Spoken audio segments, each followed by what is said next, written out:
Recording is rolling. It is Wednesday, August 27th. So you guys have some materials on your desk. You guys got some strings, some scissors. You guys got a page of circles, and you guys have this table with some graphs set up on the back. You guys got all that? Okay. So we have circles activity. I'll help you guys out today. So this is gonna be maybe like a hands-on practical application of a lot of the math you guys have been doing. Because over the past couple of weeks, you guys have seen some linear relationships. You guys have seen some parabolas pop up, both in class and also on Alex, right? And yeah, these equations uh, for properties of a circle are a practical application of all that. Yeah. Right. So right that here. One page you have are these circles. Now, it's okay to write on this page. That's fine. You can make whatever marks you need. But I do want to recycle these for the rest of my classes, so like you don't have to turn this in or put your name on the circles page. Okay? So, can you guys at the end of class just leave this on your desk? You guys just do that. Okay. So, are you guys gonna leave the circle page on your desk? Okay. Okay. All right. Now, the one I'll have you guys turn in is the one that has name written on it. Okay. So, guys, put your name right here on the table page. See your name? Is that right? Your name right here? Okay. And oh, what I'm gonna have you guys eventually work towards is making these three graphs on the back. So let's guys, what do you think C stands for with circles? Circumference. Okay. Circumference is a function of radius. So if you have a circle with like double the radius, what would the circumference kind of look like, right? What about what do you think capital A stands for? Area. Again, it's a function of radius. And then the third one I want you to make is a little bit funny looking graph, but let's see how many guys get this one correct. What is the area as a function of, it's not the radius, but the square of the radius. So A versus R squared. You guys get that? Okay. So how do you fill out this table in the front? Now, you guys have lots of circles in front of you. I see 1, 2, 3, 4, 5, 6 on the front, and then there's a giant one on the back. You see that? Okay. Guys, what is, special little squares here. Guys, what is the length of each side of a square? Centimeter. Aha. So I see 1 centimeter by 1 centimeter. Right? Do you guys see 1 by 1? Okay. So let's name these circles. And you can name them whatever you want to name them. Maybe I'll call them like circle A, B, C, D, E, F, and the one on the back could be G, maybe something like that. Okay. So then, okay, so A, B, C, D, E. You don't have to name all those. You could put in a different order. I don't care about the names so much. Okay. So I would call it circle A, B, C, D, E, F, and G, just to keep it real simple. Okay, something like that. Okay, so every row will represent some properties about some particular circle. Yeah. Well, can I see the labels again? Or... Okay, guys, you do not have to copy paste exactly what I named them. Like you could call them like Alan and Bob and Newton or whatever. So, and you don't have to do the same order. Okay. And so just there's some labels on the circles. Okay. Okay, so I want to know what are each of these properties about each circle, and what are the relationships? And the relationships are going to show up on these graphs on the back. Okay. And so see if you guys can figure out what are these graphs sort of going to look like. You can also apply equations to these graphs. And well, I don't want to give away too much. So let's see if you guys can figure out a lot of this. I'll be walking around class helping you guys out. So let's pick one of these. Let's say pick how about the C one? Looks pretty exciting.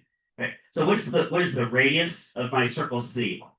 Now I could kind of try to spot what the center is, and then take my ruler and see if I go around and keep a constant radius size. This looks like about maybe 2.4 centimeters. Now is that true in all directions? Is that no? That's like 2.2. So it looks like I missed the middle by a little bit. Yeah, that's like 2. Looks like it should be more like over here. Okay. Or yes, could you measure the diameter of the circle and divide by 2? Would that also give you the radius? Yeah. So it looks like this diameter is. See, if I keep this around, it looks like it maximizes at 4.5, I think. You guys see 4.5? Or maybe a shade less than that, maybe 4.4. Guys, if that's a 4.4 diameter circle, 4.4 centimeters, then what would the radius be? 2.2. Yeah, 2.2 centimeters. Okay. So you can pretty confidently say the radius is 2.2 centimeters. It's probably about as accurate as you can get with this ruler. And you guys are using the centimeter side of the ruler, right? You're not using the inches. Are you guys using centimeters or inches today? Centimeters. We're sticking in centimeters. kind of a carryover from my physics class. We're always using a metric. Yeah. Now, the next column, radius squared, it tells you how to get it above the column. See, the first one says measure with a ruler. The second one says calculate. Oh, well, if you know what the radius is, how do you get radius squared? Yeah, just pop it in the calculator. So 2.2 times 2.2, right? Or here, I'm gonna try that FOIL trick. You guys remember we were using the abacus the other day? I'll show you guys the FOIL trick. Let me try this out. So 2.2 times itself. Let me do an FOIL, but backwards. So 2 times 2 is 4. I'll put that on the board. Then outside, inside. 2 by 2 is 4 plus another 2, 2, 4. That makes 8. So I have an 8 in the mix. And then move over to the left. I have a 2 times a 2, which gives me a 4. And I also need to spot the location of the decimal place. I think I'll be like right here. Because 2 times 2 is 4. Let's see if that's true. I'm going to check myself on this digital calculator. Boom! Oh yeah! Oh yeah! So if you know a little FOIL math trick, you can get that by hand anyway. But yeah, you can use the calculator. That's fine. So, all right, next one. What's the circumference of the circle? Is that one trip all the way around the circle? Some distance? That could also be in centimeters, right? And ooh, look at this. Measure with a string and a ruler. String and a ruler. So you guys have some string. What I'll do here is just cut a length of string. And just wrap this around the circle until it represents pretty close to the circumference. I mean, it might be off by a couple of millimeters, but it should be pretty close. See how close I can get this. Okay, wrap this around. Pretty close. I think it's right about there. That's about one circumference, right up to where my thumbnail is. Okay. So I'm going to stop that. Boink, right in my thumbnail. I'm going to stretch this out. I'm going to measure the length of the string right up to my thumbnail. Like, how long is this? Again, in centimeters. So let's see. This looks like about 13.7, I think. Okay, I'm gonna call it 13.7. Okay. So back to the table. I'm gonna put 13.7 centimeters for that measured circumference.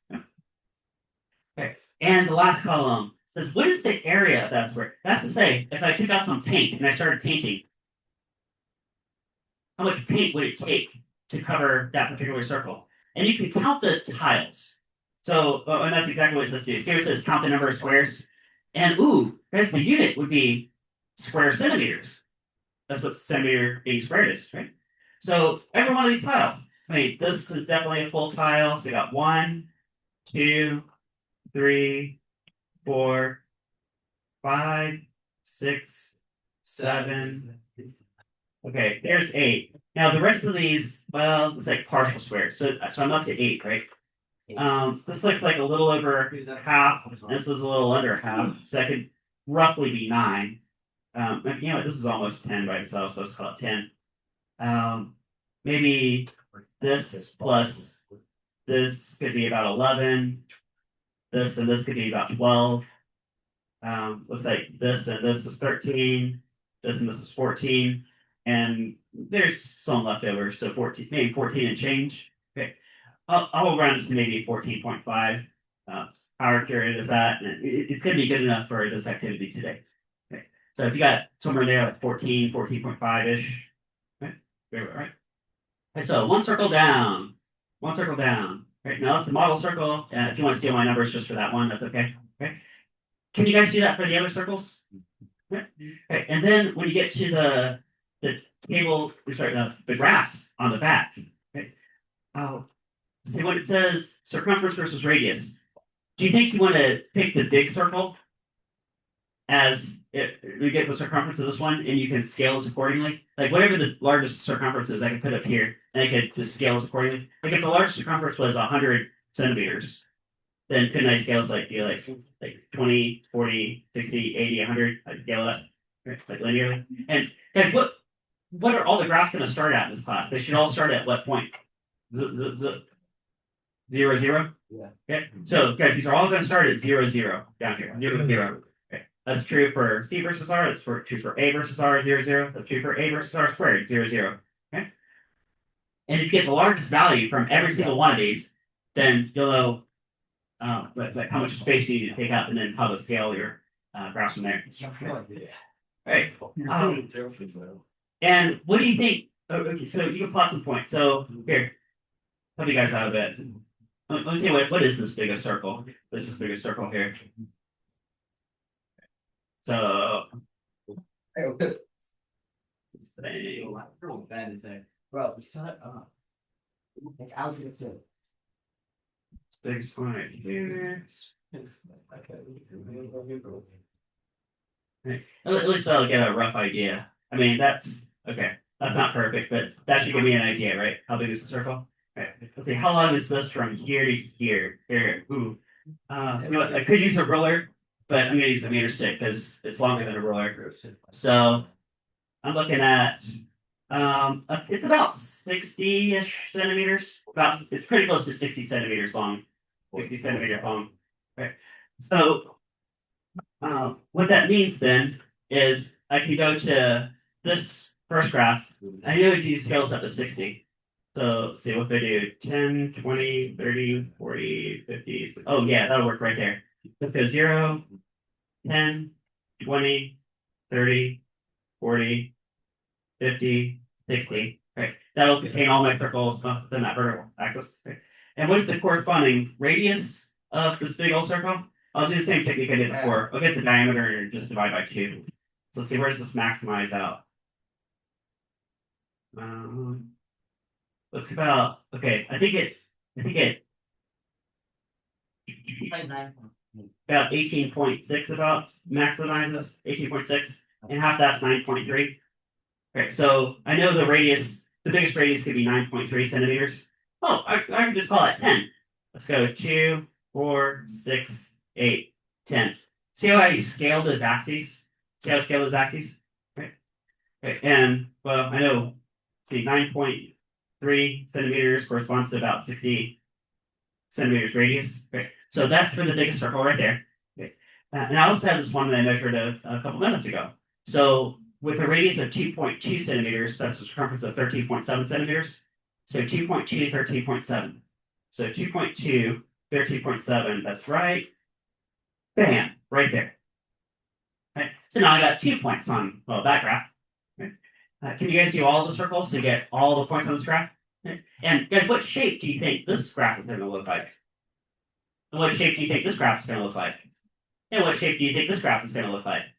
Now, near the beginning of class, I mentioned a linear relationship, and I mentioned parabolas. So, here. So I bet you're going to get some linear somewhere, and you're going to get at least one parabola somewhere. So kind of look for these two, but I wonder which ones they're going to be. And can you make an equation to describe each one of these? Because especially if you have a straight line. Here, because if you have a straight line, here's the last thing I want you guys to do today. Write this. Write circumference equals, and it's going to be some function of r, so maybe I'll like box this in. I want you guys to figure out what's the equation of anything with a straight line. Can you find the slope? Guys, how do you find the slope of a line? What divided by what? Like the minus 1 over. Yeah, rise over run, y2 minus 1 over x2 minus x1. Okay. And then once you have that, well, if it's a direct relationship, this just be y equals slope times x kind of thing. Okay. Right. So as anything that's a straight line, get the equation that corresponds to that. All right, so I will give you guys rest of class there, and I will walk around and help you guys out.